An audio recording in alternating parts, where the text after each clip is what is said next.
Now spell reality for me, because it's not the normal reality with a Y at the end. Exactly. It's reality. Realitie. Metaphorically Real, speaking. tie. Okay. We're talking about poetry today. And tell me, you know, what was it that got you interested in poetry? I mean, how old were you? Did something happen?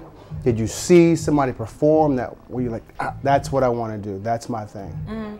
Well, I've always been a writer. I've been writing since the earliest memory that I believe I was writing maybe around 7 or 8. Okay. I actually got interested in spoken word. I went to a spoken word set with 3 brothers in the mic at this spot called Mike's. And I think it was like in 2004, late 2003, early 2004. And I heard these poets speaking about things that I've always thought about. Really didn't share with a whole lot of people, because when I would, they didn't know how to receive it. Okay. Yeah. And so I heard these people spitting, and I was just like, I've got to do this. And I've been rocking ever since. Now, is there a difference between poetry and spoken word? Because you know, a lot of people say a rapper, MC. There's a big difference. Right. That's true.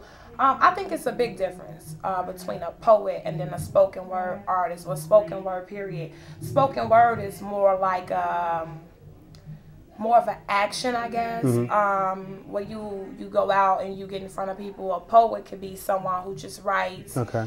Maybe they don't really share a lot of their work with other people. I kind of consider myself, though, I don't really like to title myself. I don't put myself in a box. I'm a spoken word artist, a poet. I rap a little bit. Okay.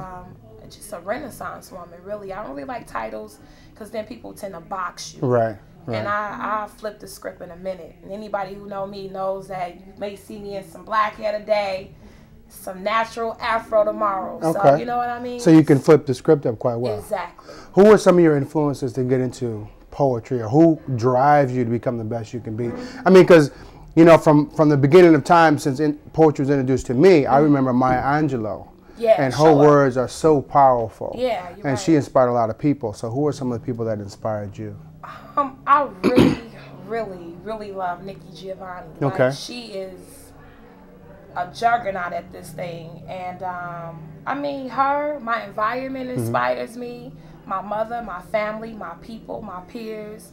It's not really a matter of, I guess you would say, famous people or well-known, a lot of people that everybody knows. Right. A baby can inspire me, you know what I mean? So I'm really charged off of good energy. Okay. And that's what I'm inspired by. Okay. So. Now, lately, in the last couple of months, there have been a lot of, I don't want to say interesting things in the news, but I mean, from, you know, young black kids getting shot at school. Sure. From drive-bys, and the way the dope game is going nowadays, and just hip-hop and rap itself. What goes through your mind when you see things like that still happening, and knowing that you have a voice, you know, to speak about those things? That's a great question. Thank you very much. I try, you know, when I'm conversing with people. This guy is funny. You know, my soul is sickened. I'm saddened, but it makes me aware that, you know, what we're living in. A lot of people are programmed, traumatized, and numb to the fact of what we're really around. Right. And we're in a war zone. So when I see it, it reminds me, and it lets me know that my job as just being a vessel is that much more serious. Okay. It's that much more important to say what has been put on me to say. Okay. The clearest, most matter-of-fact way that I can. So that's what I feel my job and my purpose on this earth is to do. And if I don't do that, or if I'm not found doing that, then I know that I'm held accountable. Right. And for me, being accountable to a higher energy that you cannot even conceive, I gotta do it. Okay. I've got to do it. So. Okay. Now, when this whole thing is over, when you're done with poetry, if you ever will be, when you look back on this, what do you want to feel the most proudest about? I mean, what do you want to say? That seems to be my purpose, and I served that purpose as long as I could. You know what? That's a dope question too. I give it to you. When I look back on my legacy or my past experiences and my walk and what I'm doing, I want to most remember or enjoy how I've made people feel. Okay. I want to be able to know that I've planted a seed, watered it, uprooted some things, helped some things grow, helped some things change, evolve. I just want to be found doing something positive. Okay. And if I could do that to 1, 2 millions, masses, I am so overwhelmingly grateful to the Most High for giving me the opportunity. Okay. I really am. Okay. So besides this event that's going on tonight, how can we see more of Reality, or where can we go to check out our poetry? I thought you would never ask. You can catch me on MySpace, the link /Reality Realitie, REALITIE 101, like classes in session, Reality 101. All right. Or you could catch me, I'm doing plays. I'm actually in a play tomorrow, April 20th at the DuSable Museum with with Yadana, K-Love, a slew of other hot poets or spoken word artists.